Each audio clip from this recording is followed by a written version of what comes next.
வணக்கம். பெண் என்பவள்.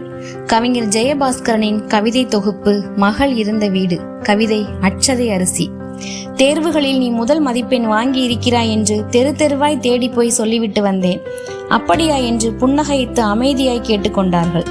விளையாட்டு போட்டிகளில் வென்று நீ வாங்கி வந்த கோப்பைகளை 7-8 பேர் மட்டுமே வந்து எட்டி பார்த்து விட்டு போனார்கள். பக்கத்து அறையில் ஒலிக்கும் உனது குரல் இசையை பொருட்படுத்தி கொள்ளாமல் பெருங்குரலெடுத்து நமது வீட்டில் பேசியவர் பலருண்டு. அங்கீகரிக்கப்படாத உனது ஆற்றல்களை நீயே அணைத்து கொண்டாய். அலறி அழுகிற குழந்தையை அள்ளி அணைத்துக் கொள்கிற அதன் தாயை போல. ஆனால் மகளே, உனது திருமணத்திற்கு அழைத்த போது மட்டும் அத்துணை பேரும் அலங்கரித்து கொண்டு வந்தார்கள் அணிதிரண்டு.